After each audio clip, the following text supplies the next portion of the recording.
Welcome back into the Pick and Roll NBA podcast with Jet and Sap, presented by Full Press Coverage. I love when this happens right before we're about to start the show. We've been planning the show and we get some breaking NBA news that torpedoes everything we were going to talk about. But I actually do genuinely love that. I'm not being sarcastic, Sap. It's really exciting when the NBA starts, firing on full cylinders, and we got that bombshell just a couple of minutes ago, courtesy of Adrian Wojnarowski and Shams, and that the Utah Jazz have traded Donovan Mitchell to the Cleveland Cavaliers. Coming back in return for Utah is Colin Sexton, who signs an extension with them. The lottery pick of the Cavs this year, Ochai Agbaji, Lauri Markkanen, and 3 first-round picks, all unprotected, and 2 pick swaps. So that is a large haul for Utah, especially when you consider what they got for Rudy Gobert earlier in this offseason. I believe it was 5 picks from the Minnesota Timberwolves. So that totals now 8 total picks and then 2 pick swaps. The draft board will be determined by Utah and Oklahoma City for the next decade, it seems like, Sap. Yeah, it seems like Utah has 13 first-round picks between now and 2029, which Danny Ainge loves to do, right? Wouldn't have it any other way, Danny. Nope, he loves it. Imagine being in a fantasy league with him. It would be totally confusing, and he'd be trading first-round picks for this year, for next year, for 2029. We may all be dead by the time he gets all of the capital back from this Donovan Mitchell trade. Sap, it was to keep track when he was the GM of the Celtics, like what picks they had, when they had them, what were the pick swaps. It was like you had to keep a dossier on it. Well, I'm sure the league has multiple people that keep track of this, because it's not just Danny Ainge, it's also Oklahoma City. Other teams have done this. New Orleans has a bunch of picks from the Lakers, and these teams, this is what they do. They don't necessarily, some teams overvalue first-round picks. Other teams don't value them enough if they're in a win-now mode. So, yeah, Danny Ainge has a ton of picks. And it was a surprise because we never really heard that Donovan Mitchell would be going to Cleveland. Right. We constantly heard that he was going to the Knicks, but the Knicks, as they always do, managed to screw that up. The thing about this is Colin Sexton is a nice player, and it's kind of interesting because he was the 8th pick in the 2017 draft. That was the pick that the Celtics would have had if they didn't trade it to Cleveland for Kyrie Irving. So in some roundabout way, Danny Ainge finally has got Colin Sexton on his team 5 years after the fact. That's true. Yeah, that's true. So, Sap, again, we were hearing Knicks, and we're going to talk about how they kind of mishandled this, if you want to say that, or if you're not a Donovan Mitchell fan, I guess how they handle it appropriately. But first, Sap, what are your initial thoughts about him going to Cleveland, just in terms of the fit there and in terms of the return? I just want to see what the fit is going to be with Donovan Mitchell and Darius Garland, who was an all-star last year as well. It's a smaller backcourt, but those work in the NBA now. I mean, it's just a different league if you have 2 elite lead guards, because that's what I would call them. I mean, the whole notion of a point guard is kind of gone out of the league. I mean, Chris Paul is certainly the old school point guard, but there aren't a lot of those guys around now. So now you have guys that can handle, but can also score. Neither Darius Garland or Donovan Mitchell are tall guards, but they're both sturdy guards, if you know what I'm saying. They're physical enough that they can hold their own on the defensive end. Neither's a great defensive player, but that's going to be an interesting backcourt going forward. It could really, really work together. It could almost be similar to what Dame Lillard and C.J. McCollum were in Portland, say, 5 years ago. That's how good this backcourt can be. We know that they have some talent up front, right, with Jarrett Allen, who I think is a really, really good player. Evan Mobley had an outstanding rookie year, so they've got talent now, Cleveland, so they'll be in play in the Eastern Conference. In terms of what you get back, Sexton's not Donovan Mitchell, but you got Lauri Markkanen, who's a nice player. You got this year's first-round pick that was a high pick that Cleveland selected, and then you've got all these future picks, and you see what happens with Cleveland. So right now, Danny Ainge just sits back and kind of roots against Minnesota and Cleveland going forward, and I think those two teams will be playoff teams this year. I don't think they'll be title contenders. So those picks going forward look to be high teen, low 20s, which is kind of a tough spot to be in. You know, you have to hit on some of those. And Ainge, that was kind of his soft spot, right? I mean, how many times did he have like the 14th or 15th pick in the first round and he didn't nail it? He seemed to be better late in the first round than he was in the middle of the first round. But, you know, we're going to have to see what happens. I kind of wanted to see Donovan Mitchell go to the Knicks to make them more relevant. But once again, Donovan Mitchell, the 21st best player in the league goes to like the 17th best team. It's an interesting move, but it doesn't necessarily shake the NBA. It's not going to alter the power structure in the Eastern Conference, because I still think it's Celtics, Milwaukee, Miami, Philadelphia, and Brooklyn are all better than Cleveland. But Cleveland might settle in nicely into that next level with the likes of Chicago and certainly the Atlanta Hawks now that they added DeJounte Murray in the offseason. Yeah, so for Cleveland, it certainly makes them better. I don't think that you could say, losing those guys and adding Donovan Mitchell is anything but a net positive in terms of the quality of the team. Yeah, I agree. It doesn't vault them to Boston, Miami, Philadelphia, Brooklyn territory, Milwaukee, depending on if Miami regresses a little bit based off of the age of some of their players. But I guess if you're Cleveland, you're banking on Mobley, after our outstanding rookie year, continuing to improve, potentially being, an all-star level player. And then you're talking about having 3 all-stars on your team. And Jared Allen is another guy who's an all-star. So actually it'd be 4 all-stars on your team. And then, so, they're young enough where you can see the vision of a team building towards something. So I get it from their perspective. I think it makes sense. They should be a perennial playoff team now. The picks that they're sending, Sap, just to add extra details, 3 unprotected picks are in 2025, 2027, and 2029. The pick swaps are in 2026 and 2028. So those are all, pretty down the road picks. Woj adds this, along with the Rudy Gobert trade with Minnesota, Utah has gathered 13 unprotected or very lightly protected picks through 2029. Yeah, Danny Ainge is going to have a blast, right? And he's in his early 60s, so this should keep him busy till he's in his late 60s with all these draft picks, see how he nails them.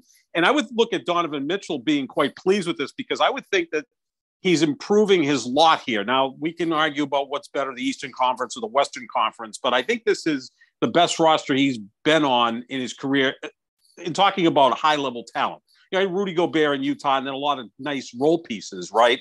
Mike Conley, but Mike Conley, I think, was a little past his prime when he got to Utah to play with Donovan Mitchell. Now he's playing with another all-star in Darius Garland, who's very young and is ascending. And then those two bigs are both all-star caliber players. Jared Allen was an all-star last year. Yeah. Evan Mobley is trending in that direction. I've compared Evan Mobley to a young Chris Bosh. That's a pretty good player, right? So you're talking about two really good, versatile bigs in Allen and Mobley, an outstanding backcourt with Mitchell and Garland. The only missing piece right now for Cleveland is if they can go out and get a wing, someone who can, score threes, defend. I don't know, maybe somebody like LeBron James. Go get him. Go back to Cleveland. Yeah, I mean, that would be a perfect fit. I'm sure he's looking at this now going, interesting. Maybe I end my career in Cleveland with those. It's a better roster than the Lakers. It is a better roster. Hell yeah. I mean, absolutely. They don't have the top end talent, but well, Anthony Davis. I mean, that's the only one. But if you were drafting, if you took LeBron out of the equation, maybe Anthony Davis would be the next pick of the two teams. And then the next 4 picks would be from Cleveland, right? It would be Mitchell, Garland, Mobley, and Allen. So, maybe LeBron's looking at this and going, maybe I should have held off on that extension. But I think he's happy in LA. I don't think he's going back to Cleveland. But if they could get a wing type player, and maybe someone even different than LeBron, but a good 3-and-D guy, an Andrew Wiggins type player who's not available, but that type of player who can shoot threes and defend and be a versatile player, I think Cleveland then could vault into that same stratosphere with the likes of the Celtics and Miami and Philadelphia and Brooklyn and the top teams, obviously Milwaukee as well in the Eastern Conference. Yeah, it's certainly possible. What they do have is Isaac Okoro, who was, a high pick 2 years ago, 5th overall pick, has dealt with some injuries in the NBA. Maybe they're still high on him, hoping that he, can ascend. In his 2 years in Cleveland, he's averaged about 9 points a game, just under 2 assists and 3 rebounds. So nothing spectacular. I think a lot of people maybe look at him as a better 6-man or role player. I mean, when you drafted 5th overall, you're hoping you're going to be an all-star player. It doesn't look like he's going to be that, but perhaps with a little of scoring pressure off of him, he could develop into a 3-and-D guy, maybe not Andrew Wiggins level, but at least I'm saying, I see the vision for Cleveland. Will it work out to the point that they're a championship contender? I have my doubts, but if I'm a Cleveland fan, I'm definitely excited about this move. I'm not looking forward to the 2029 draft. I want to have Donovan Mitchell on my team. That's a sure thing. Who the hell knows what 2029 draft's going to look like, where you'll be drafting. So I like this move for Cleveland, and for Utah. They're they tore everything down to the ground, to the studs. So it's going to be a rough couple of years in Utah, but that's the only way they can acquire talent, Sap. We've talked about this before, and it's been talked about for years with Utah. They can only acquire talent via the draft. That's the only way it's doable. Yeah, that's the only way. I mean, free agents aren't going to Utah unless they're second or third tier free agents who are, closer to the end of their career and think that Utah is a place you can win a championship. That role may be reserved now for Cleveland. I think there's going to be veteran players that look at Cleveland and go, interesting, to do some really good things there. You got young players, versatile players, maybe a veteran can fit in and be a missing piece in Cleveland. Mitchell seems well-liked amongst the players in the league too, wouldn't you say, Seb? Absolutely. And I think he's someone that the players gravitate to. He's a winner, that type of player. I think he's a guy that is a popular player in the league. So this is a good move for Cleveland. Like you said, Utah's doing what they're doing. And maybe Utah's starting backcourt, depending on how soon Colin Sexton comes back, as he missed most of last year with that knee injury. You might have Danny Ainge and Dwayne Wade in the backcourt, right? Because Ainge is the president of basketball operations and Dwayne Wade is a minority owner. So maybe they'll roll those two guys out there to try to draw some fans into Utah. Whatever Dwayne Wade paid for that minority stake in the Jazz today, it looks like he paid too much for that. It's gonna be a lean few years in Utah, Sap. I gotta believe. Well, Mitchell's favorite player was Dwayne Wade, right? Growing up, and they're often compared. I mean, Wade is better than Donovan Mitchell, Wade in his prime, but similar type players. Not necessarily the most efficient scorers, but tough, hard-nosed guys that can score in multiple ways and kind of have that same vibe about them. And now Dwayne Wade owns whatever percentage of the Utah Jazz, and their value's gone down a little bit. But Danny Ainge is certainly going to keep us busy for the next 6 years with all these draft picks. And he's probably not done yet. I still think if there's a move during the season, if Kevin Durant's back on the table or Kyrie Irving's back on the table, you're going to see Danny Ainge with all those draft picks and all these players maybe be the guy who facilitates a trade as a third team. Oh, absolutely. He's always going to be hunting for more picks, more assets. That's how he operates. What I find interesting too about what Utah's done here is that they're not solely banking on the draft picks. They, like you mentioned, Colin Sexton, but they've made a couple of interesting moves. They got Talen Horton-Tucker, and we're going to talk about that Lakers trade in just a little bit. So they're taking, flyer on him, young player, 21, see what he can do with a little bit more playing time. They got Walker Kessler in the trade with the Timberwolves, who was a rookie, so he was their pick this year, and they just got, like you mentioned, Sap, the last pick in the lottery, Ochai Agbaji.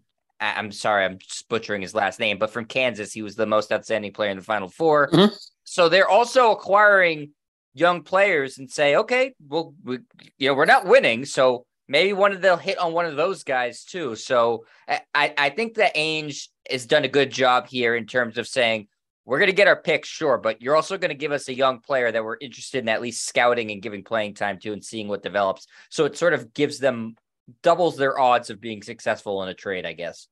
Right, and they still have their own picks. So if they go 24-58 and they win the lottery, they'll get the first pick in the draft, and we'll see which player is available next year. But at least they have their own picks as well. If they can finish with one of the top three picks, we've seen that Ainge has nailed those when he nailed Jaylen Brown and Jason Tatum. He's done pretty well at the end of the first round. In the middle of the first round, again, he's had some issues there. But I think the biggest story with this happening today, Jet, Mitchell going from Utah to Cleveland, is what the hell did the Knicks do wrong and screw this whole thing up? Because it looked like it was there on a silver platter for them to get Donovan Mitchell. He wanted to go there. Obviously, they wanted him. It would have been one of their biggest moves in the last 2 decades, and they screwed it up like the Knicks always do. Yeah, it seemed, Sap, like for months, this was a fait accompli. Okay, we know Donovan Mitchell wants to go to the Knicks. He's from New York. The Knicks have their own picks. They have a couple of intriguing young players. It seemed like a perfect fit. But the Knicks kept balking at what Danny Ainge was asking for. And now we know this. We've talked about this many, many times, Sap, throughout Danny Ainge's tenure as the head of the Celtics, that he tries to bleed you completely dry, and what his asks are in trades are oftentimes completely unreasonable. And I understand that you need to be trepidatious when you're dealing with him, but the Knicks have not been able to get any sort of positive momentum for more than a season's worth of momentum since the 90s, Sap. And Mitchell is a popular player. He would have been a hometown hero coming back. He would have given some juice into the franchise that desperately needs it. And like you said, they kind of screwed it up. The Cavs were more than willing to meet the asking price, obviously, and the Knicks are left empty-handed with an extension for RJ Barrett, who I like as a player. I don't know if he's ever going to be as good as Donovan Mitchell. I don't think so. And so the Knicks are basically where they were last year, except for the biggest fish that was on the market, who should have gone to the Knicks, is now a member of the Cleveland Cavaliers, a team that's in your conference. And you are so far behind those top teams, and now you're behind those secondary teams too. So, okay, great. You have all your own draft picks if you're the New York Knicks, but you're not bad enough where they're going to be really great picks. And you're certainly not good enough where you're going to even be talking about competing to get out of the first round of the playoffs. You look at RJ Barrett, right? I mean, is he as good as Colin Sexton? I think you could make a case that he is. He's a little bigger, a little younger, so you can make a case that he's better than Colin Sexton. I don't think he'll be as good as Donovan Mitchell, but RJ Barrett was supposed to be the centerpiece of a potential trade with the Knicks in Utah. Why didn't they execute that? Why didn't they trade RJ Barrett with some secondary pieces and then those 5 draft picks and get this thing done? From what we understand, Barrett signed a 4-year, $120 million extension on Monday. Leon Rose, the general manager of the New York Knicks, or the president of basketball operations, they get more layers there than you could even, than Saturn has around its ring, or Jupiter, or whichever one of the planets has a lot of rings. Saturn has a ring. Saturn. Right. See, I was right the first time. See, you were very good. I used to like that stuff when I was like 7, and then I got older and stopped following it. But they just couldn't execute it, right? And the craziest thing from earlier in the week is after the RJ Barrett 4-year, $120 million extension, is that we find out this is the Knicks' first draft choice to sign a second contract with the team since Charlie Ward in 1999. Yeah, he was awesome. drafted in 1994. So the Knicks can't get free agents, right? Because remember in 2010, I really thought LeBron was going to the Knicks. And then he went to Miami, right? They're always in on free agents, but they never get anyone. I mean, the biggest free agent they've signed in the last 20 years is probably Amari Stoudemire. Right? Yes, without a doubt, he's the biggest free agent they've signed. And he was kind of on the back nine when they signed him. He was option number 4, Sap. Remember that summer? It was Wade, Bosh, LeBron were all free agents. And then Amari was kind of, I mean, he was still a great player, but he was certainly the 4th option in that field. So they got Ringo, right? I mean, they got Ringo, McCartney Ringo. And Lennon and Harrison went to the Heat, and the Knicks got Ringo. So that's kind of what happens. So they never get free agents, right? And Stoudemire at that point, again, was on the back nine. He'd had some knee problems in Phoenix, so he wasn't necessarily what he was in Phoenix. He still had a good few years in New York. And then his first year was really good, and then it really kind of went downhill. Yeah, and then the injuries caught up. And then remember the year they signed like 9 power forwards, like Julius Randle was signed, and everyone. And Randle had one Taj good year Gibson, with the Knicks. Yeah, Taj Gibson, exactly. Every power forward. Every power forward. Yeah, they were going to sign all the power forwards, corner the market on power forwards. So they can't sign free agents. And then you look at their draft record, they're never quite bad enough to get like the first pick in the draft. They have no luck in winning the draft lottery, at least since, they got Patrick Ewing in 1985. So what's their best draft choice been over the last 15 years? I mean, is it Porzingis? And then they traded him to Dallas, shortly into his career. So might be Barrett now. Might be RJ Barrett, yeah, who I think is a nice player. And I, put it in my mind that Cam Reddish they acquired from Atlanta. They had RJ Barrett. They were going to just make this big move on Zion Williamson. Well, he re-upped with New Orleans. So it's like the Knicks are irrelevant, and yet they remain the most valuable franchise in the NBA. But that whole Charlie Ward thing is like Charlie Ward won the Heisman Trophy in 1993. You were like 4 years old when Charlie Ward won the Heisman Trophy. Wasn't drafted in the NFL, was drafted by the Knicks, had a nice career, signed a second contract with the Knicks. That's the last time they signed their own draft choice to a second contract. That's over 20 years ago. And since 1999, they've won 1 playoff series. And yet here it is. Donovan Mitchell's there on a silver platter, and they screwed it up. Right, especially considering their draft track record, Sap, you'd say they should be more than willing to give up draft picks for Donovan Mitchell. Say, hey, we're not good at this. Take away. Then we have no pressure on us to draft guys that are good. You have all of our picks. We don't have to worry about it anymore. And I would think, too, all it would take for New York to acquire free agents is to have some semblance of stability and a star-ish level player, which Donovan Mitchell was. So I feel like that was just the first move. You get Donovan Mitchell, you have him in the fold. Suddenly the team is a little bit more attractive to other players. You can start bringing in guys. Now you got nothing. Again, I'm not trying to dump on RJ Barrett. I think he's a fine player. I don't know if he'll ever be an all-star, maybe once or twice in his career. He's not a guy that you build a team around. I don't think anybody has any imagination that that's the case. No. And they're so far behind these teams that are contending, Sap. And that's been the case with them since, what was the last year they're in the finals? 1998? 99, and they 99. lost to San Antonio, and that was the shortened season. And before that, it's been over 20 years. Almost a quarter century, Sap. Yeah, Tom Brady was getting ready to go into his senior year at Michigan the last time the Knicks, advanced to the finals or conference finals. They've won one playoff series since 1999, and that was against the Celtics in 2013. No one thought they were going to make a finals run that year. I'm saying the last time that they were actually competitive for a championship was that year they were they were an 8th seed that year, weren't they? They were an 8th seed. Yeah, they somehow went through, and San Antonio swept them. Right. So It was a one-sided series. So really the last time you'd go into a season saying, the Knicks are going to contend this year was in the mid-90s with Ewing, Oakley, Mason, a real, like a football team, but, made it to the finals in 94 and lost in 7 games to the Houston Rockets. And, I get it that they couldn't break through because Jordan was dominating the Eastern Conference. So be it. But yeah, I mean, at least then they had memorable series against Indiana or Chicago, right? And they had beaten the Celtics in 1990. So they had some traction there. But really, since they've done nothing, and every time they try to do something, they just mess it up. RJ Barrett, to me, his absolute ceiling is DeMar DeRozan. Does that make any sense? Like, that's his absolute ceiling, which is a really nice player, but I don't even think he'll reach it. Right. But he's gotten better every year. He's been in the league, 3 years in the league, getting better.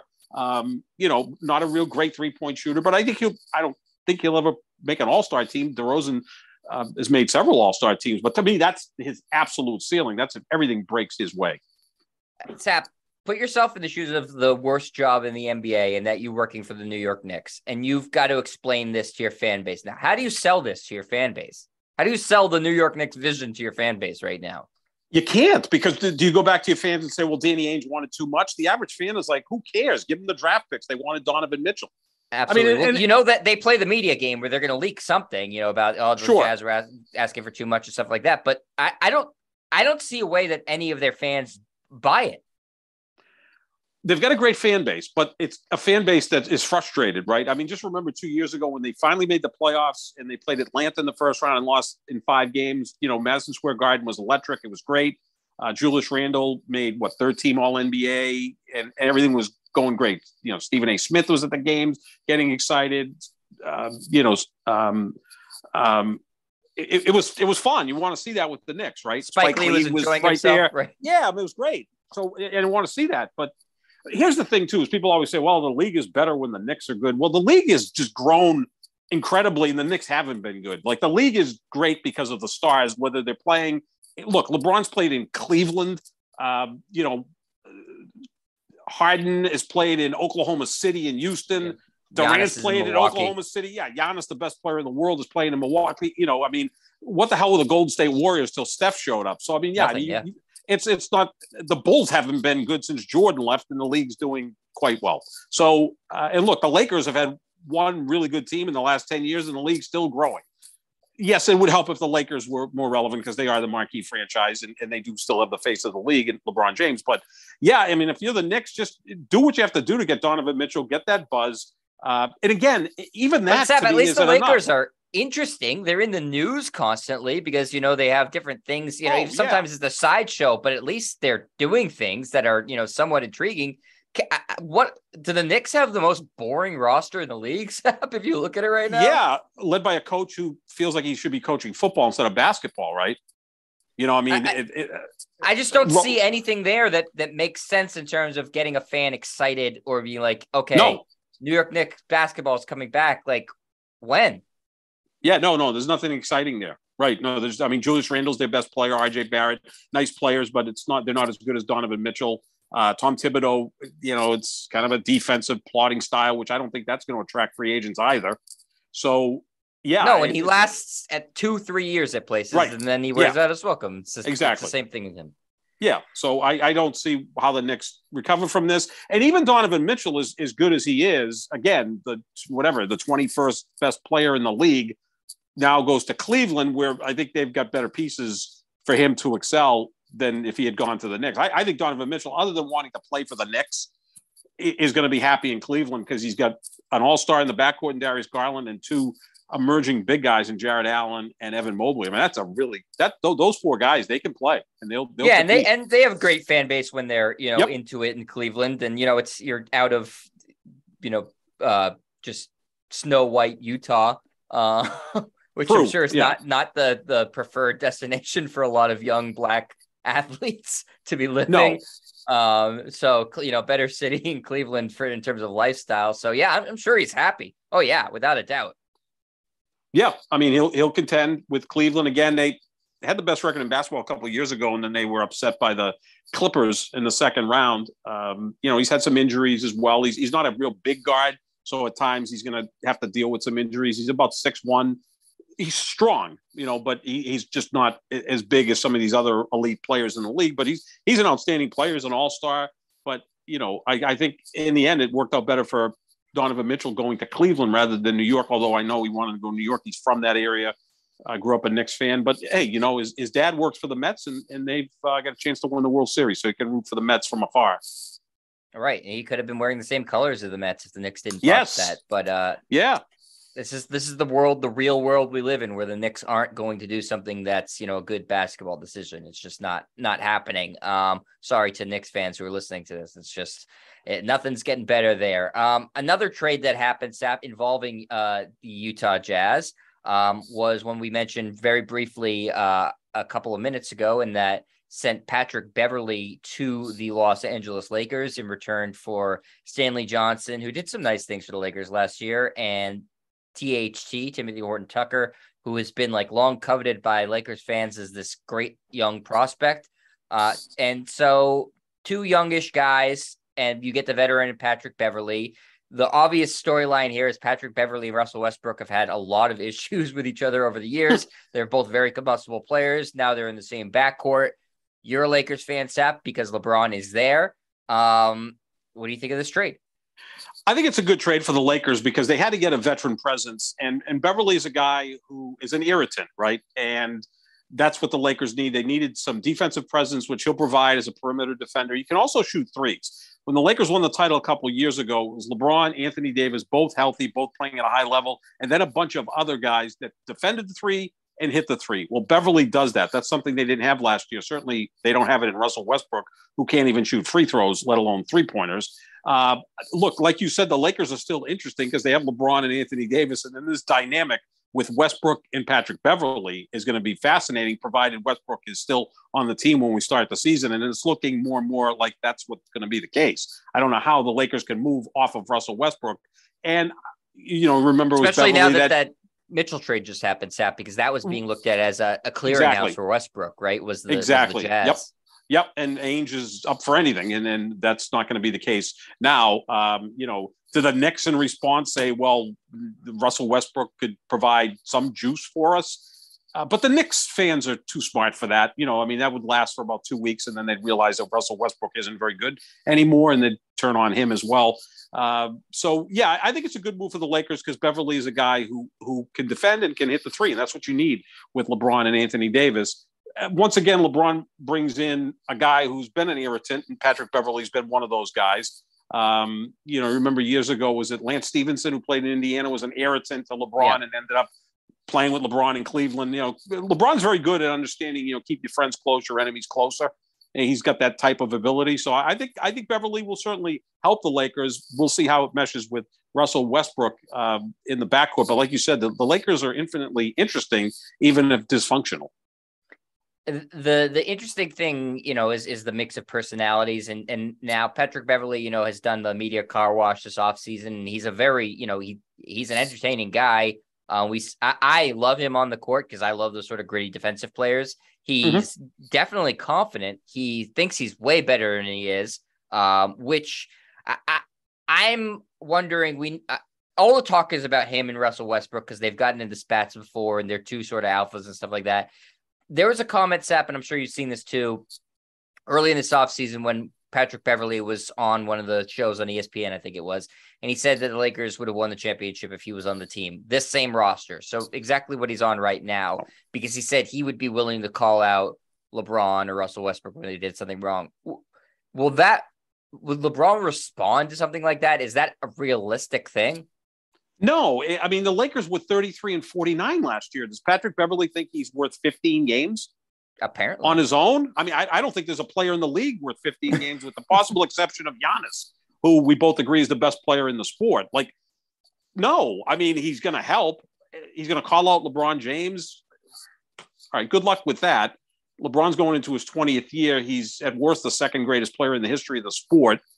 And he still averaged 30 points per game last year. He just didn't play enough. Neither did Anthony Davis. Like, who's calling out Anthony Davis? I think that's the guy that might need to be called out more than LeBron James at this point. I don't know if he'd respond well to that, Anthony Davis. Do you think he's the personality to be, dog? No, he'd go into a shell probably. And I think LeBron knows how to handle him. LeBron can, kind of push him enough to get on him to make sure that he's all on board, but without damaging him.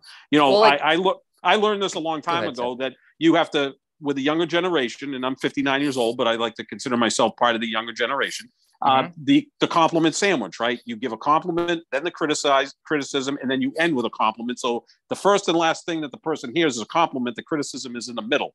That's what you do. And I think LeBron probably understands how to do that because he's got two sons. One who's going to be a senior in high school and another who's going to be a sophomore in high school. And they're both they're in the cover of Sports Illustrated, Seth. Yeah, exactly. So, I mean, has there ever been a family with the father on the cover so many times and now his two sons? There was Griffey and Griffey Jr., Barry and Bobby Bonds, but I don't know about two sons to go along with the dad.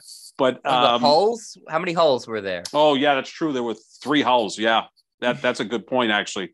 And the Boones, but that was more generational. You had, let's see, Aaron Boone and Brett Boone were the sons, and the father was, oh God, what was his name? He was a catcher. Their dad was a good catcher, good defensive catcher with the Phillies and Angels. So that's that. But this is rare. It's rare, especially when you're talking about, and it's never happened in basketball.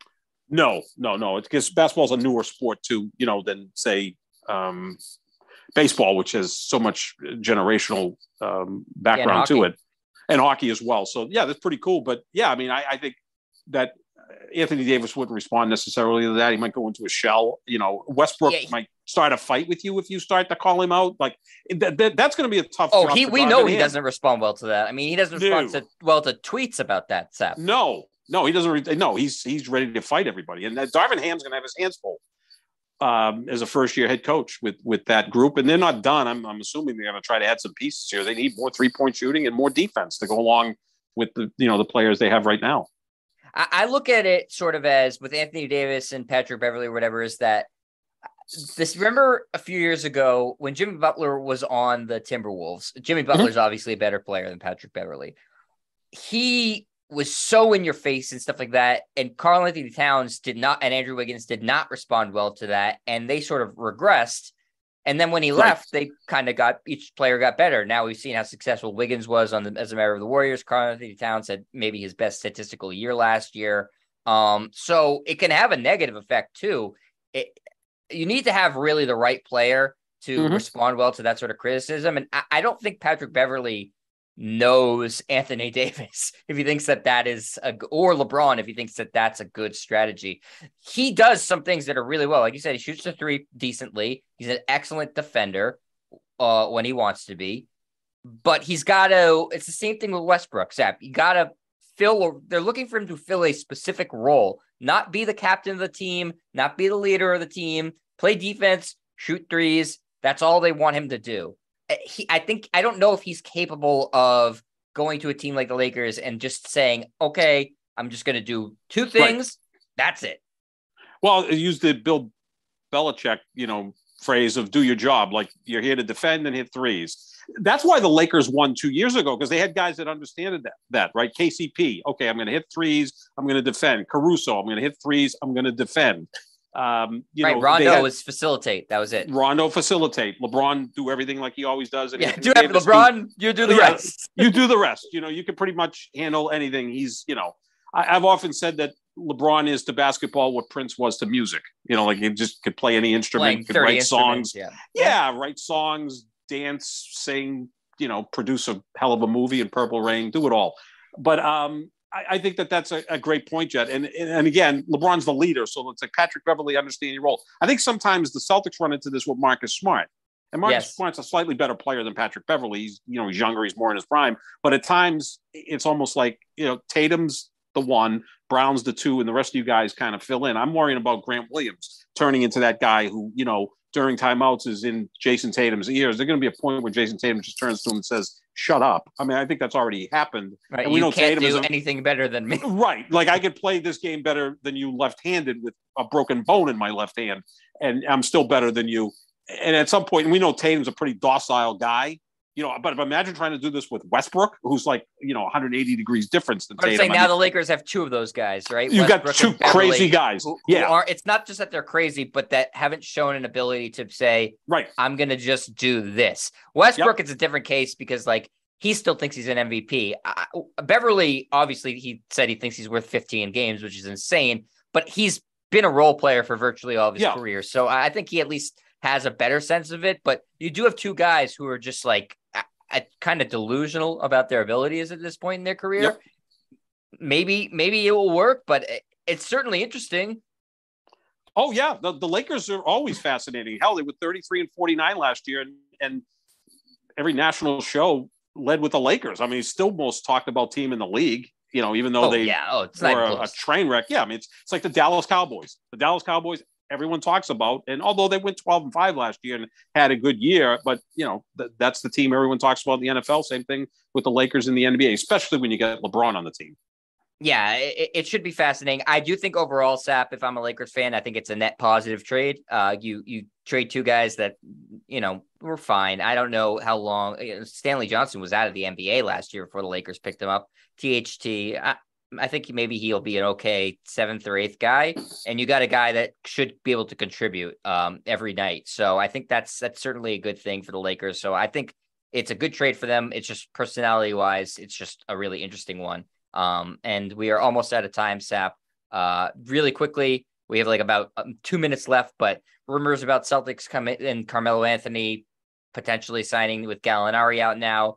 I wouldn't put too much stock into that. I don't think the Celtics particularly like Carmelo's skill set. What do you think, Sap? No, we don't even need 2 minutes to detail that. It's a no.